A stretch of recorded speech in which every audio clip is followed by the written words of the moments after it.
Fabiano de Cristo. O peregrino da caridade. Roque Jacinto. Diante do sol do amor. Estas são páginas do coração. Menos que uma biografia, são apontamentos de uma vida inteiramente entregue à vivência da caridade, por alguém que abriu um rasgo de luz entre as trevas da terra e as estâncias celestiais.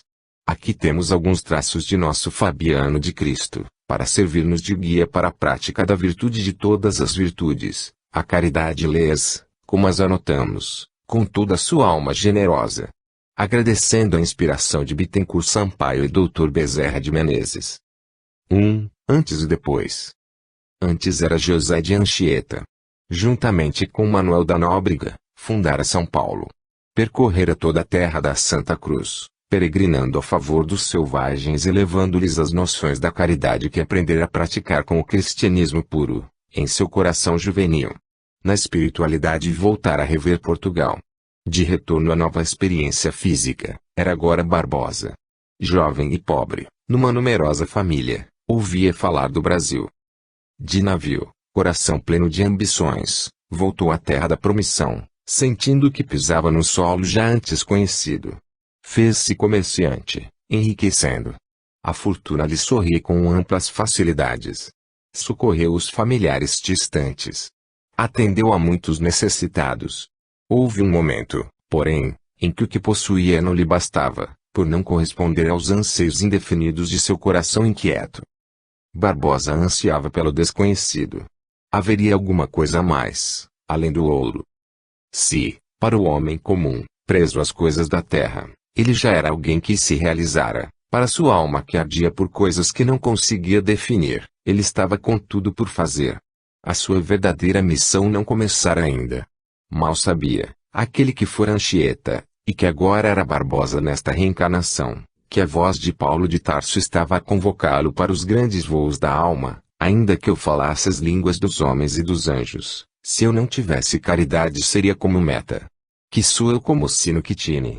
E ainda que tivesse o dom da profecia, e conhecesse todos os mistérios e toda a ciência, e ainda que tivesse toda a fé, de maneira que transportasse os montes, se eu não tivesse caridade, nada seria. 2. É a 1999 que socorres. Quase noite. Pelas vielas de terra, o comerciante Barbosa segue pensativo. Já atendera a família distante, remetendo-lhe muitos recursos amoedados. Que lhe resta fazer? Há um vazio em sua alma. Como que despertando, vê os transeuntes se fazendo ao largo, desviando-se de um corpo inerte que estava se confundindo com o pó do chão. Aproxima-se e, vendo caído a estertorar, abaixa-se. Há sinais de sofrimento intenso naquela fisionomia. Recolhe-o em seus braços e enxuga-lhe o suor abundante. Amigo, diz-lhe compassivo, nada temas. Barbosa sente, de súbito, uma estranha luz a iluminar-lhe o coração. Os olhos do desconhecido se abrem muito e alguns sons são articulados.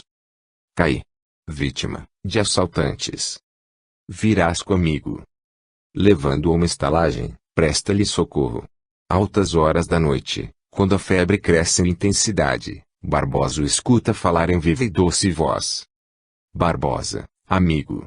Eis que me tens contigo. Quem és? Sou aquele a quem serves, desde muitos séculos. Voltaste a procurar-me, após te cansares de juntar os bens da terra. E me encontraste, onde sempre há um pedaço de minha alma, no coração de cada aflito. Uma pequena pausa, e a voz continuou. Que fazer, meu filho? Voltar a servir-me. É preciso que me encontres onde houver a dor. E voltaremos a rever-nos sempre e para sempre. Em cada lágrima que enxugares, em cada coração que apacentares, em cada dor que suavizares, será a mim que estarás socorrendo. A hora de juntares, de novo, tesouros no céu, é. Quem és, afinal? Indaga Barbosa. Eu sou o Cristo, a quem servirás e que voltei a buscar-te. Dos olhos daquele comerciante caíram duas lágrimas. Hoje, encontraste de mim, uma parte. E outras encontrarás, cada vez que abrires a alma para acolher os sofredores. E, no final, me terás por inteiro e estaremos juntos a serviço do Pai. Que devo fazer, Senhor? Para teres a vida eterna, dá tudo que tens e segue-me. E era já um novo dia, com sol alto, quando Barbosa deixou a hospedaria. 3. Noite de decisão. A noite não era de insônia. Nos pensamentos de João Barbosa ainda ressoavam as palavras que ouvira, através do homem a quem prestará assistência fraternal. O convite para renunciar os bens da terra ainda estava vivo em sua audição. Isso, porém, não lhe soava estranho nem inquietante. Adormeceu. Remetendo-se para a espiritualidade, viu uma figura singela e intensamente luminosa, revestida de um hábito franciscano, acercando-se amigavelmente ele sorrir. Francisco de Assis, balbuciou Barbosa, caindo de joelhos. Se teu coração anseia amparar os aflitos, venhas comigo, antes. Devo distribuir os bens da terra. O pobre de Deus sorriu brandamente. Deverás, a partir de agora, voltar a entesourar os bens da vida eterna, Barbosa. Assim, completarás a coroa da vida, que já te espera, com o Senhor. Servirás aos que sofrem, com o Evangelho vivo do Mestre Jesus. Barbosa ouvia atento e com naturalidade. Não mais peregrinarás pela terra do cruzeiro. Permanecerás num único recanto e lá edificarás o reino de Deus em teu coração, por acendê-lo nos corações que te buscarem. Tomando a mão do jovem, fazendo-o levantar-se, complementou, para que operes com tranquilidade e perseverança, os mais singelos cargos te serão confiados, para onde irás. Neles, dulcificarás o teu coração, educando as tuas palavras, os teus ouvidos, cultivando a paciência e a resignação. Sofrerás em teu corpo, para libertares o teu espírito. Como que abrindo o véu do porvir, complementou, em teus braços recolherás os que choram e clamam por misericórdia. E tua bandeira terá uma única palavra, caridade. A visão se desvaneceu. Barbosa despertou. Em sua memória se fixou o convento de Santo Antônio, ali mesmo no Rio de Janeiro, onde deveria renovar, docemente, as suas noções de autoridade. 4. No convento de Santo Antônio. Barbosa, já de hábito franciscano, pés descalços, fixava o superior do convento de Santo Antônio. Recebemos teu dote, Barbosa. Sei que distribuíste todos os teus bens e que, por último, nos buscaste. É certo, Senhor. Quero aprender a servir. O superior fitava atento, não escondendo admiração. Queira Deus abençoar-te. Despite das roupas brilhantes dos salões do mundo e das ruas, para adotares hábitos mais que singelos de um franciscano. Sabes que viverás na pobreza e pelo voto da pobreza. É o que mais desejo, e teu novo nome será Fabiano de Cristo, por teres renunciado a tudo, inclusive a tua origem, para servir ao Cristo. É o que espero, Senhor. Filho, não terás aquilo a que te acostumaste no mundo. A tua vida será outra vida. E, sabes também, que pela tua pouca cultura, serás um irmão leigo. Servirás, portanto, como porteiro de nosso recanto, para receberes a todos os que nos busquem. Sinto-me feliz por isso, não terás mais quem te sirva nem alguém que te obedeça a ordens, porque deverás ser um servo de todos. E serei o último dos servos. O superior, comovido com a inocente e sincera humildade daquele moço que renunciara à sua vida comum do mundo, envolve-o com um olhar de imensa ternura. Sejas bendito, entre os que servem. Acompanhado por outro irmão da ordem franciscana, o agora Fabiano de Cristo foi conduzido para tomar posse da portaria e conhecer detalhes de suas funções humílimas. Ali começaria o seu exercício de amor ao próximo. Como porteiro, aprenderia a doar-se integralmente aos do que sofrem, buscando em cada um deles uma parcela do Senhor, que já lhe falara pela voz daquele que caíra sob o assalto, numa das ruas da cidade. Quando só, diante da porta, 2 lágrimas desceram de seus olhos e ele sentiu, sobre o seu ombro, num envolvimento celestial, a mão amiga de seu patrono, Francisco de Assis, que lhe envolvia toda a alma. 5. O escravo foragido. Noite alta.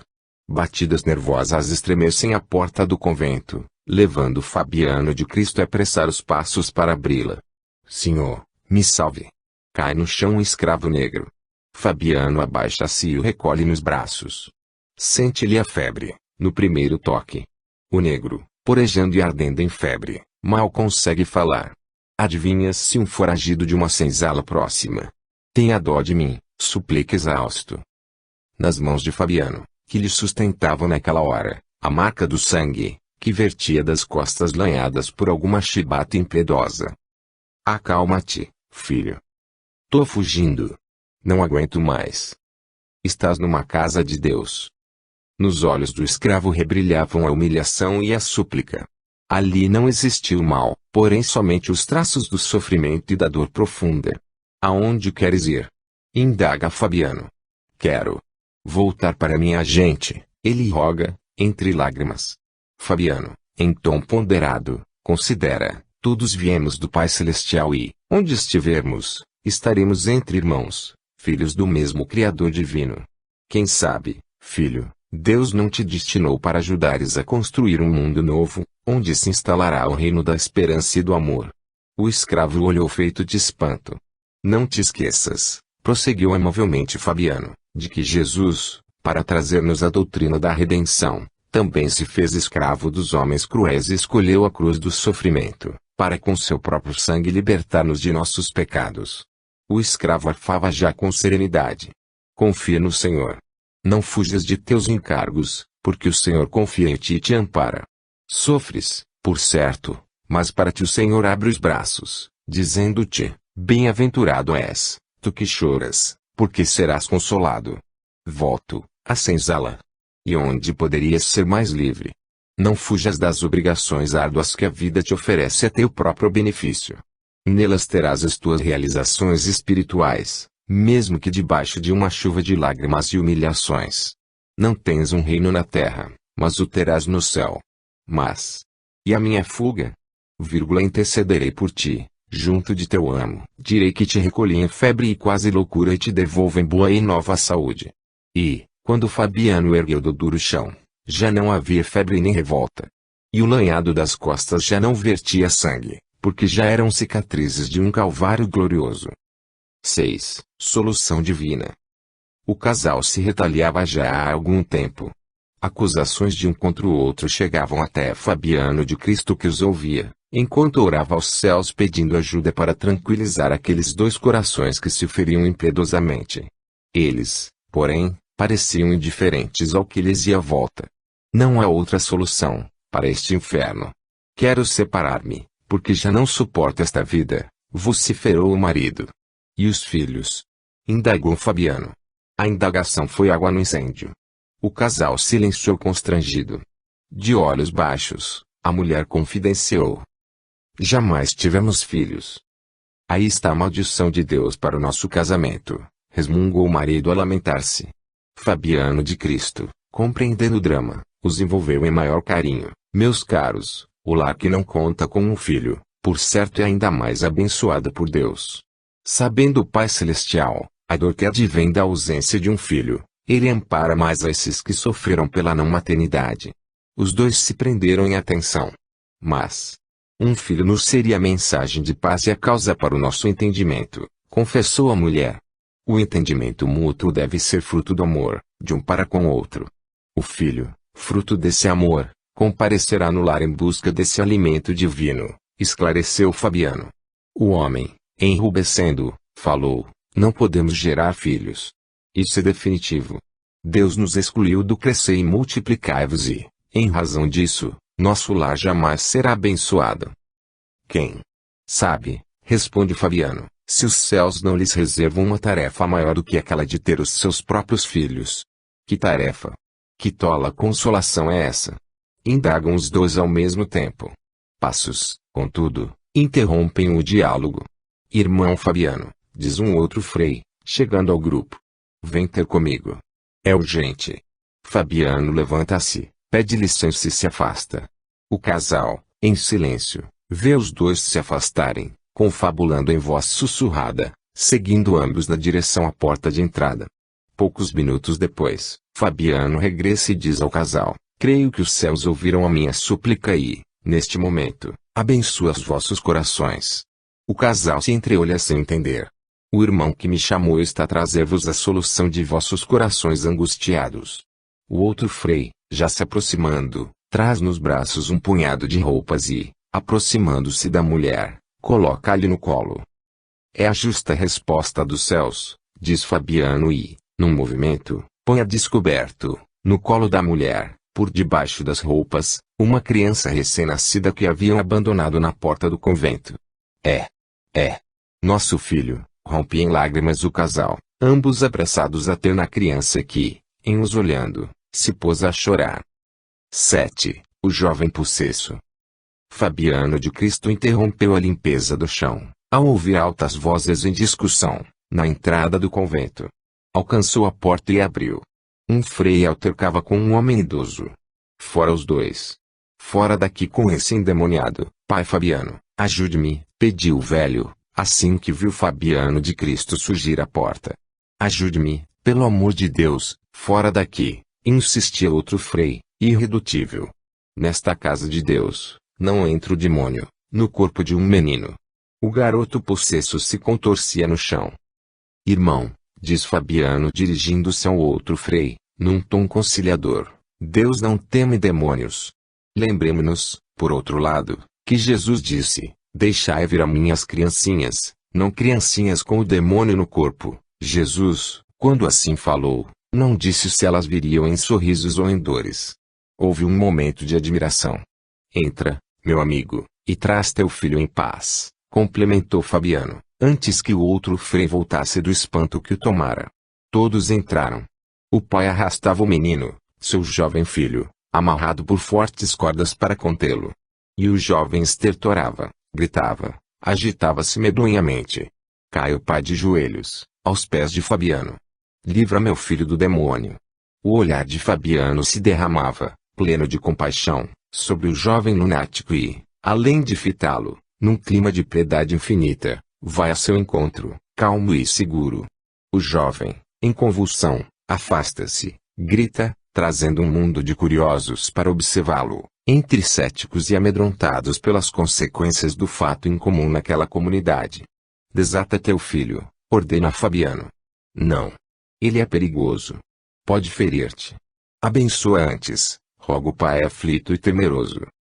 Desata-o, eu te ordeno.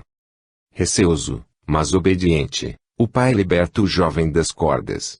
Num salto violento, o possesso atira-se ao lado de Fabiano, com espuma na boca e fogo nos olhos. Maldito! Brada em alta voz, avançando contra Fabiano, com punhos cerrados e ameaçadores. Criatura de Deus, sejas bendita.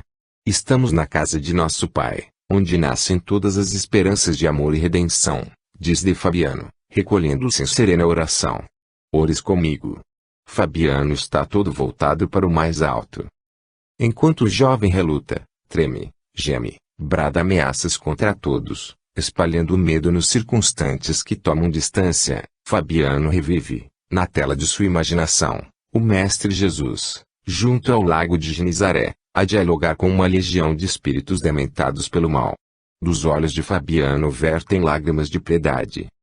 Encolhe-se junto de Fabiano de Cristo, recolhendo o calor de suas preces. Sacode a cabeça, como quem desperta de um longo pesadelo.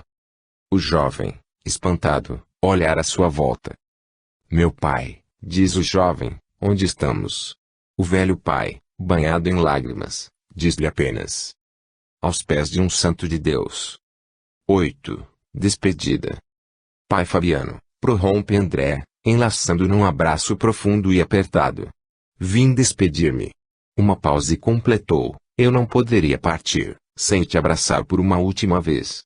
Sabes que te devo a saúde. Fabiano sente algo mais naquele abraço.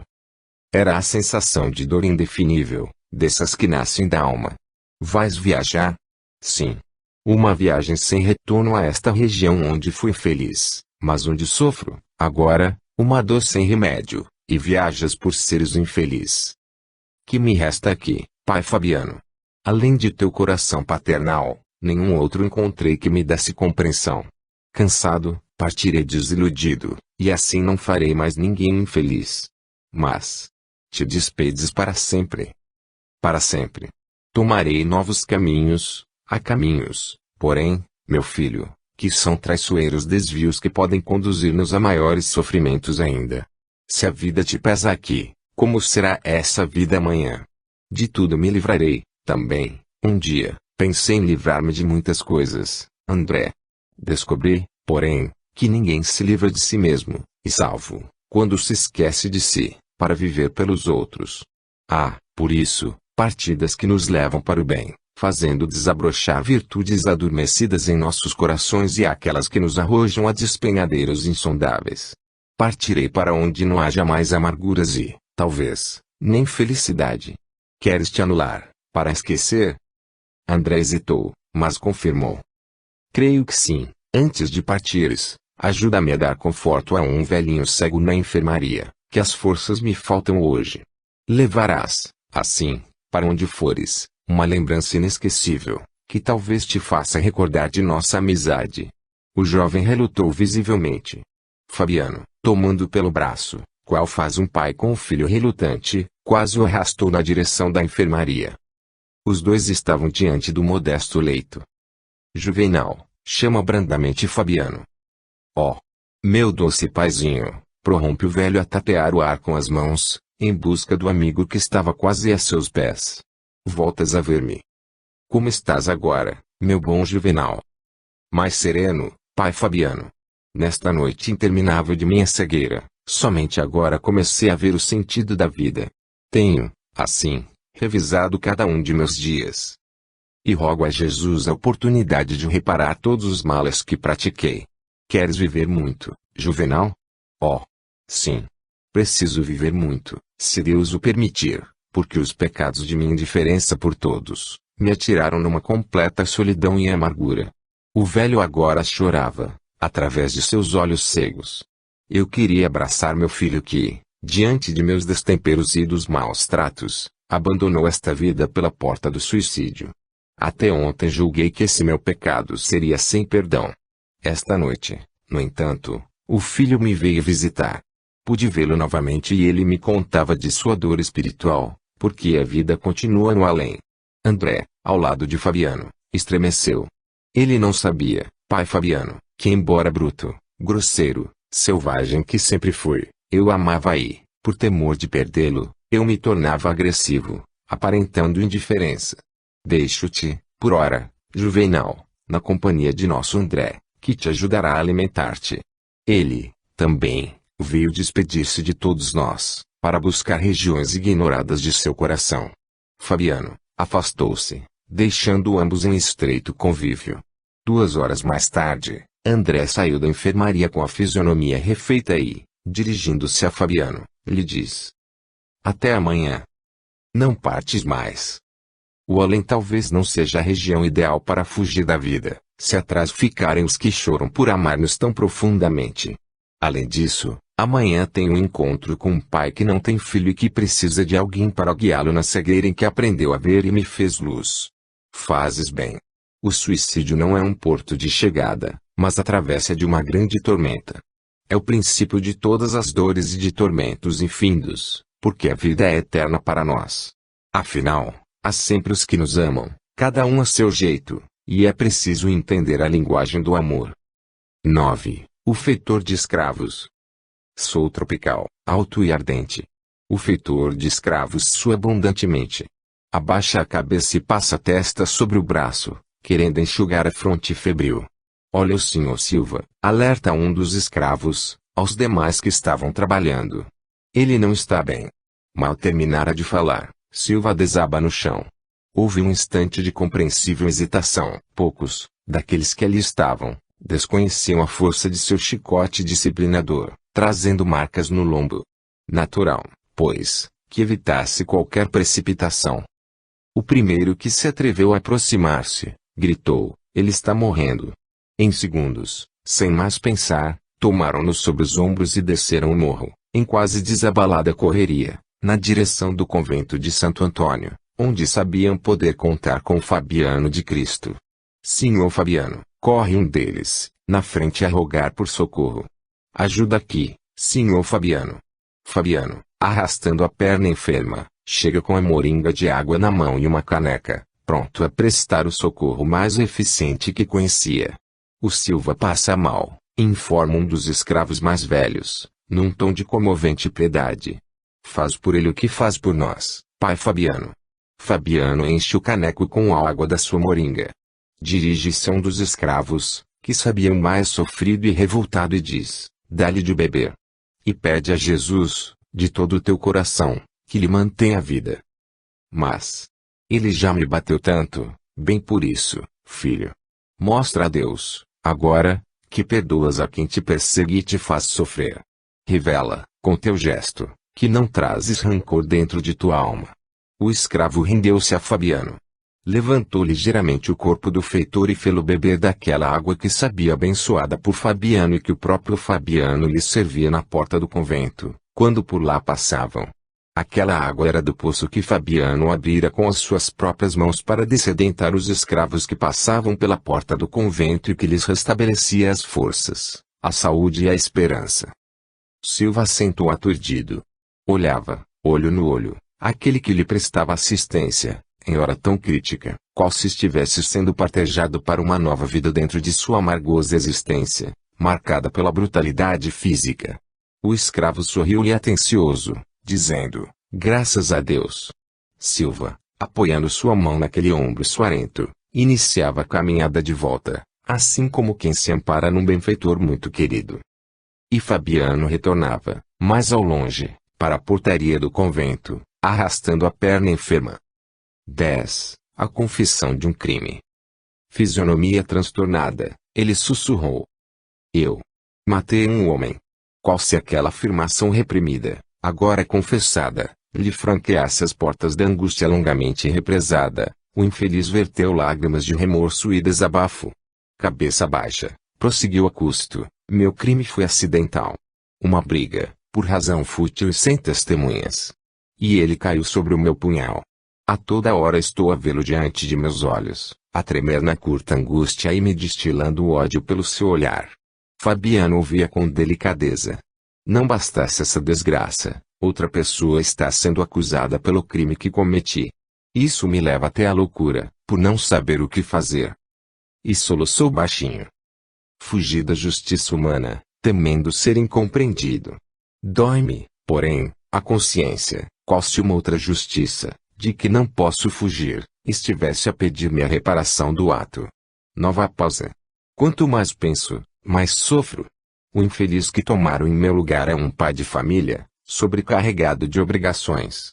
Sempre fui muito infeliz, pelo que soube. Obrigado a tomar empréstimos, era devedor daquele a quem matei. Por essa dolorosa coincidência que o tomam por autor do homicídio, nada valendo seus protestos de inocência. Respirando fundo, amargurado segue: hoje, silenciar seria responder, perante Deus, por dois crimes, o da morte acidental, de que me recrimino, e o do destino de um inocente das desgraças que já desabam sobre os seus familiares. Nervosamente, estalando os dedos, prossegue: como me sentirei depois? Como suportar uma dupla culpa? Já tenho entrevisto, em minhas noites de insônia, os olhos tristes daquelas criancinhas, a suplicarem-me por amparo e a me acusarem do silêncio igualmente covarde e criminoso. Levantando-se. Não suporto. Não me suporto. Seguiu-se uma pausa longa e indeterminada, com Fabiano envolvendo a atormentada criatura em orações silenciosas. Sinto-me aliviado, por ter desabafado, Fabiano. E que me tenhas ouvido, embora em silêncio. Assim escutei, também, a voz de minha própria consciência. Levantou-se para sair. Vou confessar meu crime. É que, não me dizendo nada, dizes-me tudo, fazendo-me assumir as consequências de meu desatino. Ele beija as mãos de Fabiano. Bendito sejas, pela tua sabedoria. 11. Ultraje. Sentia-se ultrajado. Era matar ou morrer, vingando a sua honra. Decidira-se, afinal. Ajusta um reluzente punhal à cintura, com uma ideia homicida. Sabe onde está o rival e partirá para a desforra. Aturdido, envolto por pensamentos terríveis e antevendo o quadro da morte, seguirá para o endereço de seu desafeto, sem mais tardança. No caminho, passa pelo portão do convento de Santo Antônio. Como será matar ou morrer, sente necessidade de pedir amparo divino para aquela louca empreitada e rogar a Deus o ajude no que considera a sua justa vingança. Bate a porta e o freio acolhe com ternura. Ele se ajoelha, diante do religioso, e pede a sua bênção. Quando a mão do frei lhe toca a cabeça febril pelo ódio em que se devora, ouve-se um estalido seco. E o punhal, partido em dois, cai no chão rústico do templo. Ele estremece. Retira-se o frei, em respeitoso silêncio. O homem, agora estático, soa por todos os poros. Como que desperta de um terrível pesadelo. Sopesa a sua anterior decisão e sente-se arrependido. Olhar à sua volta, e vendo outro religioso, indaga-lhe, quem me socorreu com a bênção que me retirou do mal? Ele, respondeu-lhe o outro frei, é simplesmente o nosso porteiro, Fabiano de Cristo. 12. Em busca de doações. O superior chamara Fabiano com urgência. Sabes, diz-lhe, assim que entra, que a nossa despensa dos pobres está quase vazia. Já chega mais um dia de distribuição de alimentos e quase nada temos para doar-lhes. Fabiano ouvia atento. Como tens um vasto círculo de admiradores, beneficiados pelas tuas intercessões junto aos céus, creio ser oportuno que a eles recorras, pedindo-lhes contribuições. Não posso incomodá-los, Senhor. Eu de mim, não prestei benefícios a ninguém. Se houver alguém com o direito de rogar por retribuição, em troca dos benefícios distribuídos, esse único alguém é Jesus. Ora, não digo cobrar favores, Fabiano. É que, em verdade, dói-me que alguém nos venha estender as mãos e a recolha vazia. Sinto também o mesmo. Que tal, então, pedires a qualquer desconhecido? Fabiano tomou para si aquele encargo. Era de vê-lo, por muitos dias inteiros, sob o sol inclemente ou debaixo de chuva persistente, arrastar-se pelas ruas, apoiado em seu bordão, batendo de porta em porta, a pedir esmolas pelos pobres. Transformou-se num procurador dos pobres. Bem quisto por todos, era recebido sempre numa festa de corações, por tanta gente que jamais vira antes, mas que o conheciam como o pai dos pobres. Ricos e pobres o acudiam. Comovia-se, e muito, quando alguém lhe destinava um pequeno valor, que sabia ser migalha repartida da migalha que ele guardava em separado, dizendo serem aqueles os óbolos das viúvas. Era já um quase fim de tarde. Bate à porta de uma casa fidalga. Ela se abre, revelando um rosto endurecido e conturbado, que lhe lança um olhar cansado. Que queres? Sou do convento e venho estender-te a mão. O homem estava a fechar a porta, contrariado, quando a reabre e solicita com um ar estranho, de onde és? Do convento, esta voz, resmunga e depois explode, és o Barbosa. Fabiano sorri e responde. O ex-Barbosa. Não te lembras de mim? Sou Ricardo. Barbosa, eu sou Ricardo. Não te lembras? Já lá se vão mais de 20 anos. E quase não te reconheço nesses trajes. Os dois se abraçam. Na sala da casa, Ricardo volta a tomar ares sérios e deposita, na frente de Fabiano, uma grande soma de dinheiro. Para os teus pobres. Não são meus pobres, mas pobres de Jesus, redargue Fabiano. Que seja. Isso me alivia a consciência, e, em tom de confidência, completa, metade do que tens aí, recolhi numa trapaça, infelicitando um amigo meu. E quero, hoje, finalmente aliviar a minha consciência. Não posso aceitá-lo, Ricardo. Mas eu te quero dar, não dás o que é teu. Quem sabe se, aquele de quem tomaste o dinheiro, traz o coração amargurado pelo que lhe fizeste. Ricardo ouvia admirado. Neste caso, prossegue Fabiano, não sou o caminho certo para a reparação do erro praticado. Não é aos pobres de Deus que deves esse dinheiro. Toma-o e voltes para junto daquele a quem prejudicaste e devolve-lhe o que é dele. Somente assim repararás a tua falta e reconquistarás um coração que te quer mal. Fabiano despede-se com um abraço carinhoso. Deixa Ricardo imerso em reflexões. Semanas mais tarde, Fabiano recebe no convento o pequeno embrulho e, ao abri-lo, vê-se diante de grande soma de dinheiro acompanhado de um bilhete, onde lê: reconquistei o amigo que havia perdido. Agora tenho paz. Hoje, envio-te parte do que é legitimamente meu e rogo dá-lo aos pobres de Deus. Tenho orado muito, agradecendo o nosso feliz reencontro, que isso me libertou da tortura mental. Fabiano beijou, comovidamente, o bilhete, assim como quem beija o coração de um amigo que estava perdido e que se reencontrou com a vida. 13. atendendo aos pobres. Dia de distribuição de alimentos aos pobres. A porta do convento, nesses dias, era concorrida como se houvesse uma festividade para os corações desolados, onde encontrariam a alegria da consolação. O responsável pela distribuição, porém, fora aconselhar-se com o superior, depois do primeiro quarto de hora. É preciso chamar a atenção de Fabiano de Cristo, pedia como providência. Ele está a perturbar a nossa distribuição, Senhor. Que fez ele desta vez? Ele está lá na enfermaria. Cada pobre que chega, no entanto, ao invés de recolher os alimentos e voltar para suas casas, pergunta primeiro por ele e vai à sua procura, e que querem com Fabiano. Dizem que falar com ele. Os dois saíram a procurá-lo. Um aglomerado de pessoas, em torno de Fabiano, dificultava alcançá-lo e, com algum esforço, chegaram até ele, ficando sob os olhares expectantes daquela gente simples. Que fazes? Indaga-lhe o superior, não vês que perturbas a ordem do trabalho? Fabiano lhe sorri com brandura. Nada faço de mal, Senhor. Estes pobres de Deus querem abrir seus corações ulcerados pela dor e ouvir palavras de consolação. Aos pobres, dá-se alimento, protestou o encarregado, causando um certo mal-estar naquela gente. Fabiano, de imediato, propôs. Eles, porém, buscam também o pão da vida. Se lhes falta alguma coisa na despensa, falta-lhes, igualmente, a esperança no coração. Uma pequena pausa, e informou, como a lembrar-lhes, se o Cristo multiplicou o pão e o peixe para os famintos, antes lhes deu a palavra do reino dos céus. Olhando para os pobres, como quem olha para irmãos, nada tenho para dar-lhes, de mim mesmo. Falo-lhes, no entanto, das palavras de esperança, recolhidas dos lábios de Jesus, repetindo apenas, bem-aventurados os que choram, porque serão consolados. E, como estou diante daqueles que choram, repito-lhes a palavra daquele que veio à terra por eles. Todos estavam atentos.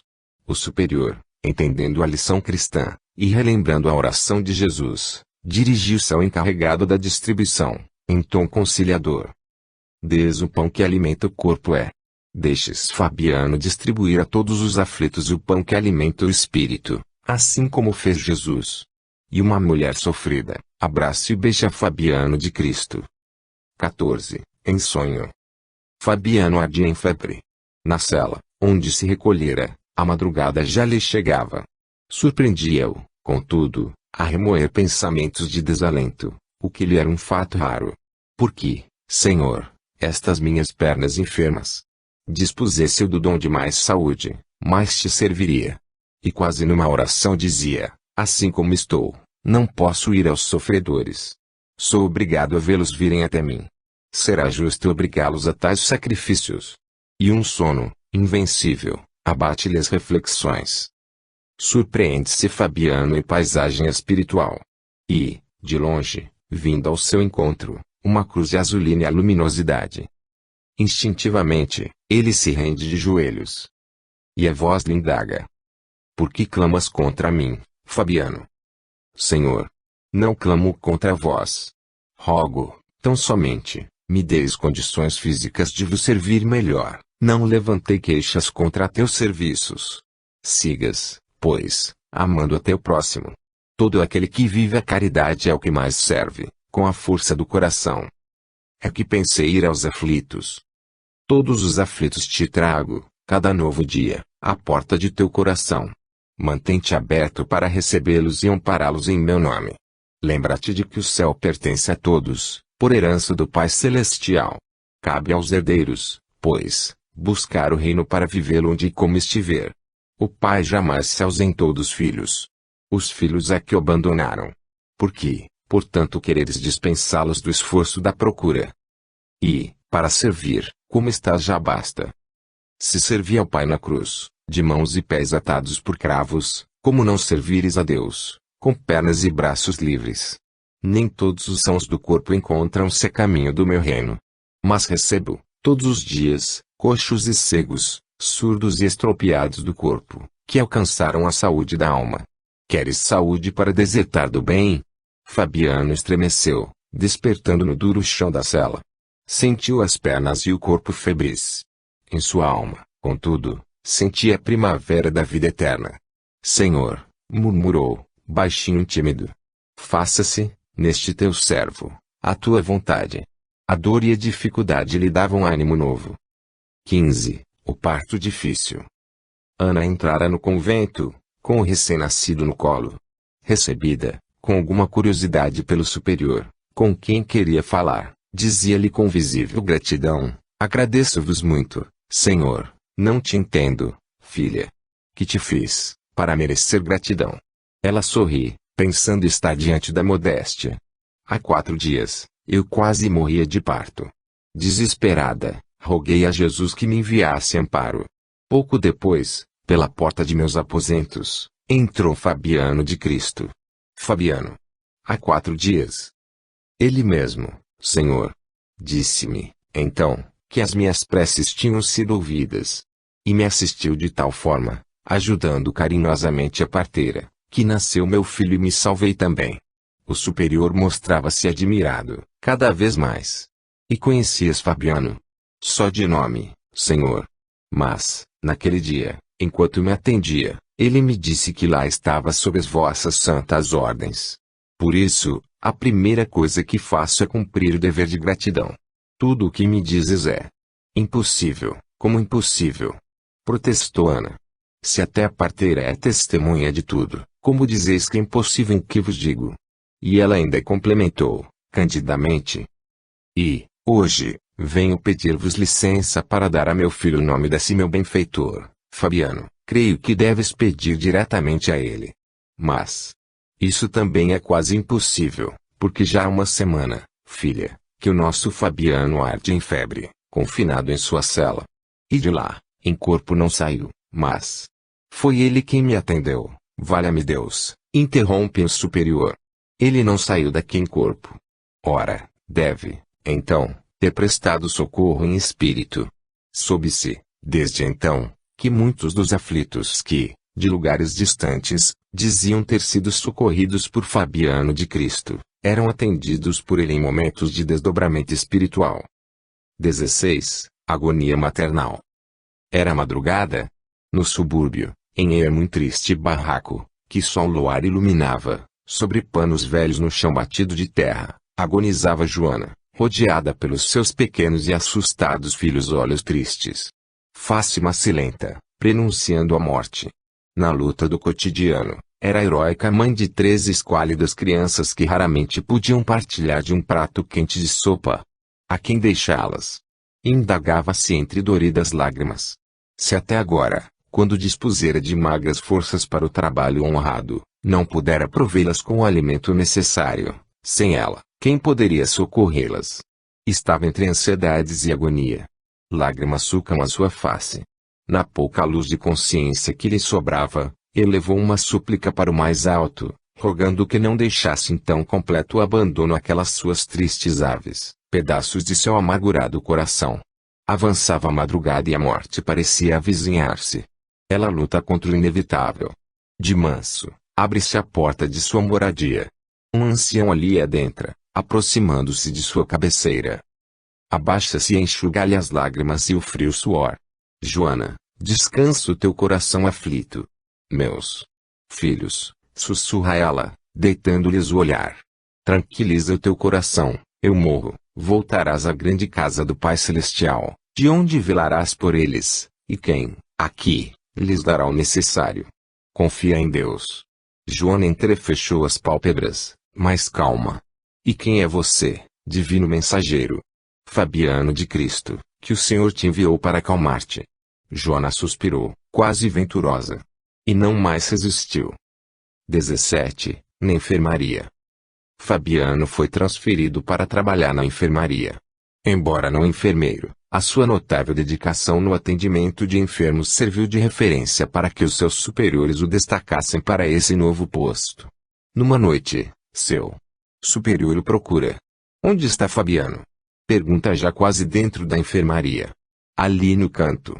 Dormindo, valha-me Deus, exclamou o superior. Dirige-se, portanto, para o canto indicado, encontrando o Fabiano, entre 2 leitos, encostado à parede, rendido a sono leve. Acorda, Fabiano, Chama o superior, em surdina. Perdoa-me, Senhor, desculpa-se Fabiano, levantando-se com alguma dificuldade, trazendo nos olhos sinais evidentes de fadiga. Tens uma cela, onde te busquei. Que fazes aqui? Achas justo dormir na enfermaria? Fabiano indica, com um olhar, os 2 leitos. São doentes em estado grave. Podem acordar em aflições e requerem muitos cuidados. Resolvi, por isso, não me afastar muito deles. Sei que já há várias noites fazes o mesmo. É que eles ainda não se recuperaram. Meu coração me manda assisti-los. Além de enfermos do corpo, sofrem da alma, a dor de seus familiares os terem abandonado. O superior não se conforma. Já tens a tua própria saúde comprometida, Fabiano, e assim fazendo a comprometes muito mais, abreviando teus dias. A minha vida é desvaliosa, Senhor. Mas, a destes homens é muito preciosa. Como não sei a arte da enfermagem, tenho de doar-lhes o coração, para que o Senhor Jesus lhes dê o medicamento necessário. Tu te tornas até impertinente, pela tua dedicação. Humilde, Fabiano lhe diz. Faço por eles o que me diz Jesus. E quando ele te disse alguma coisa, a ponto de te desleixares de ti mesmo? Fabiano aspira e olhando os doentes diz, Jesus disse que é doente que precisa de remédio. E como não me sinto doente, mas estes homens estão enfermos, eu aqui permaneço com o único remédio que lhes posso dar, em nome de Jesus, a prece pelos enfermos. E, como não sei quando o Senhor chegará com o remédio, não posso me ausentar. Sacudindo a cabeça, o superior se retira, sem admoestá-lo. 18. A mulher de má vida. O alarido foi grande. Perturbara, de algum modo, a calma do convento, despertando a curiosidade de muitos dos internos da enfermaria. E, também, trouxera a presença de muitos dos irmãos da ordem franciscana para acompanhar e participar do jogo de opiniões. De modo algum, afirmava candente um dos freis. De modo algum poderemos deixar essa mulher entrar. Ela é apenas uma menina, prisioneira do medo. Por que temer uma criança? Contra-argumentava Fabiano. Ela pede amparo e requer cuidados.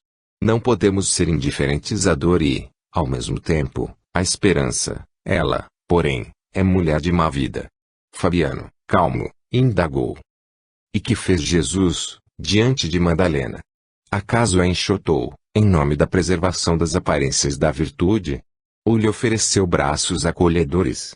Ora, Fabiano, estes teus argumentos não se aplicam neste caso. E não somos o Cristo. Todas as Madalenas, um dia, têm o seu primeiro dia de encontro com a luz divina da verdade. E, se verdadeiramente não somos o Cristo, não temos a obrigação de imitá-lo. O povo estará contra nós. Jesus, também, estava diante dos fariseus incompreensivos. Mas, entre os maledicentes e o bem, o Mestre consagrou a virtude. Não crês que devamos fazer o mesmo? A jovem infeliz foi admitida na enfermaria para tratamento, mesmo contra a vontade do próprio superior, que se rendeu diante da brandura de Fabiano. E Fabiano passou a ser o responsável por ela. Filha, diz para a jovem assustada, sabes que tens Jesus a teu favor. Façamos tudo para sermos dignos dele, honrando o nome desse benfeitor divino, que te abriu a porta desta instituição. A jovem, acolhida entre os censuras, mas suportada pelo carinho de Fabiano de Cristo, e que fora introduzida na existência pelos porões mais dolorosos, sabia tão só derramar lágrimas de dor e reconhecimento. Ela, afinal, tudo afrontara para estar ali. Sabia que a enfermidade que a consumia somente seria abrandada se fosse medicada pelo Pai dos pobres e dos infelizes. E tinha fome de amparo espiritual. Censurava-se, silenciosamente, porém, por ter constrangido tanto Fabiano, diante de seus irmãos de ordem religiosa. Apenas Fabiano lhe prestava assistência.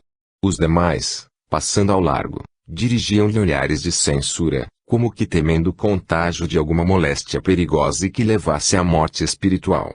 Assim, os dias foram passando. Por ação de uma força sobre-humana, porém, os traços fisionômicos daquela jovem foram destacando uma candidez acentuada. Havia inocência em seu olhar. E, com isso, o clima de oposição se diluía em grande parte dos que colaboravam na enfermaria. Ela parecia uma grande vítima de circunstâncias. Num momento, o próprio superior da ordem se rendeu. Ele foi a seu encontro, para ouvi-la. Sofres menos? Começou ele timidamente. Quase nada, diz ela, de olhos reluzentes. Quero rogar que me perdoeis, pelo mal-estar que vos causei. Mas, me sinto compensada por tudo. É que buscavas a saúde e a encontraste. Não apenas isso. Mais que a saúde física, eu buscava o amparo de um pai compreensivo que nunca conheci. E, sabia, e o encontrei no coração de Fabiano de Cristo. Eu queria encontrar os caminhos da vida digna. E não tinha, em mim mesma, forças suficientes. Em Fabiano, recebi o que de mais necessitava. E o entendimento seguiu entre os dois. Fabiano me comparou a Madalena. Quem é ela, Senhor? Madalena. Filha. Era uma mulher oprimida por muitos espíritos malignos. E levava uma vida mundana. Um dia, porém, o caminho dela se cruzou com o do Cristo. E o grande amor do Mestre Jesus cobriu a sua multidão de pecados. Ela se redimiu. Teve oportunidade de vida nova. Ela aceitou a virtude como sendo a própria vida e, a partir daí, dedicou-se inteiramente ao bem. Ela se tornou exemplo daquelas que se vencem, contra todas as descrenças e todas as incompreensões humanas, e Fabiano, filha, creio agora, pode ser o Cristo de tua vida. Este diálogo permaneceu apenas entre os dois. No dia em que a jovem deixava a enfermaria, já recuperada, revelava-se radiosa de uma estranha e inusitada beleza espiritual. Ela beijou, comovida, as mãos de Fabiano. Jamais te esquecerei, pai de meu novo coração, diz-lhe a jovem, diante daquele ar paternal e carinhoso com que Fabiano a envolvia, enquanto se indagava de seu futuro. E, de súbito, ela se ajoelha diante de Fabiano e, com seus longos cabelos, limpa-lhe os pés descalços de franciscano pobre, lavando com suas lágrimas os pés do pai dos pobres. Filha, diz-lhe Fabiano, erguendo em seus braços, longo é o teu calvário. Mas se perseverares e se tens bastante puro amor, roga a Madalena que te ampare. Nascerás para a luz e Deus estará contigo. Jesus te amparará. Fabiano não soube, porém, que para os olhos daquela jovem, ele representava o próprio Cristo que, a quem muito pecara e se arrependera, se desdobrava em muito amor. E aquela Madalena voltou ao encontro dos desafios de uma vida nova. E a caridade, com que fora acolhida, passou a inspirar-lhe todos os seus atos de uma existência renovada para o bem. 19. A cura do governador. Que é que o senhor quer, Frei? Perguntou a serviçal, assim que, abrindo a porta, se deparou com aquele quase maltrapilho homem. O governador, ele está doente e não pode atender ninguém, é que, volte outro dia, e fechou a porta. Tudo se encerraria ali se, naquele instante, um familiar do governador Gomes Freire de Andrade não comparecesse em cena. Que se passa? Um frade queria incomodar o governador e o mandei embora. Ora, Deus! Devia ser o Fabiano de Cristo que mandamos chamar. Corre trazê-lo de volta. E nossa última esperança. A serviçal, algo assustada, disposta a desculpar-se com Fabiano, a quem conhecia apenas de nome, corre abrir a porta para alcançá-lo e trazê-lo de volta. E o encontra ali mesmo, pacientemente à espera. Graças a Deus, diz ela constrangida. Fabiano lhe sorri com ternura. Entre, Frei Fabiano. E me perdoe, zelavas pelo teu amo e teu zelo revela a fidelidade e a preocupação de teu coração. Que o Senhor Jesus encontre, também, servidores tão solícitos para sua vinha. Nos aposentos íntimos do governador, um familiar se detém a historiar a luta dos médicos contra a febre maligna que, segundo a ciência, seria mortal para Gomes Freire. Todos os recursos da medicina já tinham sido utilizados e, agora, só restava, segundo os médicos, esperar o fim. Fabiano contempla o enfermo desacordado e gemente. Traga-me água, pede, enquanto assenta no leito, sentindo o calor ardente da febre que devorava o governador. Uma jarra d'água à cabeceira. Fabiano umedeceu os lábios do enfermo com água. Filho, diz Fabiano, dirigindo-se ao doente, aqui estou em nome do Senhor da vida. Tens ainda uma longa tarefa a desempenhar. Trago-te, em nome de Deus, a certeza da saúde física, para que edifiques o bem, onde estiveres. Fabiano entra em oração silenciosa. Com a mão sobre a fronte do governador Gomes Freire, ele invoca a misericórdia divina a favor do doente, pedindo pelo seu restabelecimento, transmitindo-lhe, pela mão, os influxos da saúde. Relembra a dedicação daquele homem público aos desvalidos e relembra o seu coração magnânimo. Em alta voz, Fabiano diz que aquela hora é de exaltação da providência divina, para que quem governa os homens, saiba que desempenha uma missão delegada por Deus. Escoam algumas horas de orações e palavras de ânimo. Num momento, porém, o doente se acalma. Abre os olhos. Olha os familiares à sua volta e demora-se em Fabiano. Já sem febre, senta-se no leito, para espanto geral. Vamos servir um caldo quente ao nosso Fabiano, diz, num tom de familiaridade e alegria. E põe-se a conversar, muito atencioso e grato, com Fabiano, indagando de suas andanças pela cidade, no amparo aos pobres e aos enfermos. Fabiano beija-lhe as mãos, agradece e retira-se. 20. A perna doente. Fabiano estava com erisipela nas duas pernas. A sua perna esquerda, mais que a outra, além de extremamente inflamada, era aberta em dolorosa chaga. Vertia muito pus e desprendia um forte mau cheiro. Ele a trazia envolta em panos. Nas crises fortes, ele próprio fazia curativos dolorosos e trocava os panos com que enfaixava as pernas, várias vezes por dia, para não incomodar os outros com o forte cheiro que exalava. O seu superior, conhecendo de seu silencioso martírio, após solicitar o auxílio de um dos médicos, dirigiu-se a Fabiano. Amanhã, serás medicado. Tenho muitos doentes graves, contrapôs Fabiano docemente. E não posso deixá-los sem cuidados. E eu tenho um doente muito grave que és tu, e não te deixarei sem cuidados, irmão Fabiano. Mas, uma ordem que te dou. Não te rebeles contra minha autoridade. Cumpro, afinal, um dever que já me fizeste protelar muitas vezes. Fabiano baixou a cabeça obediente. Amanhã, serás medicado, meu filho. Também és filho de Deus. Aquela noite foi um desassossego para Fabiano. Após todas as atenções dispensadas aos doentes internados na enfermaria, viu-se Fabiano retirar-se, já madrugada, para sua cela do convento. Ouviram-se os sons abafados de uma ardente súplica. Quando o sol já estava claro, o médico convocado para fazer os curativos nas pernas de Fabiano, estava junto ao leito que lhe fora destinado na própria enfermaria. Pela cor do pus, que se impregnara nos panos velhos que envolviam a perna esquerda, o médico deduziu sobre o estágio avançado e precário do odor nauseante que dali adviria. Com cautela, e alguma repugnância, removia os panos. À medida, porém, que desenfaixava a perna, surpreendia-se com o perfume de rosas que lhe chegava às narinas. Fez curativos dolorosos. Após terminado o trabalho, retirou-se para prestar informações sobre o estado da perna de Fabiano. E, por consequência, o superior do convento se aproximou apreensivo do leito em que Fabiano ainda repousava. O superior certificava-se do aroma de rosas. Que fizeste, Fabiano? O médico crê que encharcaste as feridas com alguma coisa estranha. Eu, não negues, que sinto o perfume por toda a enfermaria. Contristado, Fabiano silenciou. Valha-me Deus! Teria o céu te perfumado?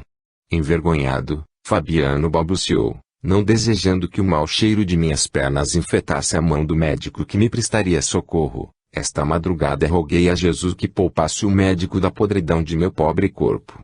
Que Deus me perdoe, pela minha vaidade. E as lágrimas desciam de seus olhos, em meio ao perfume de rosas que perduraria por todo o dia, envolvendo a enfermaria e todo o convento.